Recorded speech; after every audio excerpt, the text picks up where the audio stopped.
Hey guys, welcome back to another video. It is Mr. Botvin here, and as you can tell from the title, I'm going to be seeing how much I can crochet in a day.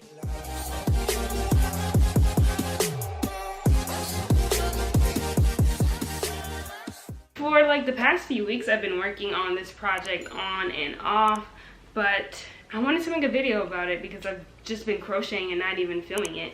So I'm using KC Element yarn, and I have a yarn haul about that, so I'll put that in a card somewhere. But I'm attempting to make an oversized sweater. This is the front panel right now, and it's turning out really great. So I'm gonna see if I can finish the front panel today. This is a lot, and I want it to fit like, I want it to come like right here. So it's literally just right here, and I need it all the way to the top, which is like more than 20 rows or more than 30 rows probably. I would say more than 30 rows. So I don't know if I'll be able to finish all of that today, but I'm definitely going to try. And the time, it is currently 12:05 right now, but I'm mainly not even going to be talking in this. It's just me crocheting and seeing if I can finish the front panel today. Probably not, but you never know. I'll probably put on my turbo mode and so we'll see how much I can crochet in a day. So let's get right into the video.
Okay guys, so it's like, it is 10:14 and that's all I got. I think I got, I'm pretty sure I started on a red, then I had, no, this is actually pink. But I started on the pink and then I got a few gray in, but literally I could be done if I wanted to, because this is literally an entire like panel. But since it's oversized, I'm doing it big. It's gonna be big. So I really barely got anything done today, honestly. So how much can I crochet in a day? Not a lot when it's an oversized sweater. If this was a regular shirt, I'm 100% sure I would have been able to finish a front panel and back panel. But since this is a huge panel, and I did so much today, like I took pictures and I was editing a lot of stuff, which is more realistic than crocheting like all day, because I don't crochet all day. So this is all I got to do. I feel like I got a lot done, but definitely not enough to almost finish this panel. I mean, I guess I have like less than halfway to go, so like, you know, maybe like 20 more rows after all the rows I did today. But yeah, how much can I can crochet like 10 rows in a day. What else do you have to say? What else do you have to say? But anyway, yeah, that's all I got done. So that's the end of this video. My energy is like low because I'm not tired, but you know, I'm ready. Whoa. The fan was on. Loud. Yes. I'm like, they probably can't even hear you. Okay. Hold on. I really hope y'all can hear me, because I'm not about to refilm that. But it's, yeah, I'm not tired, but I'm just ready to relax in bed. Like, I can continue crocheting until like 12, but I'm not going to do that because, no. So thank you guys so much for watching this video. If you enjoyed this video, don't forget to give it a thumbs up, and don't forget to turn that notification bell on so you'll be notified whenever I post another video, and don't forget to subscribe if you're not subscribed. But that's all I have to say, so I'll see you guys in my next video. Bye.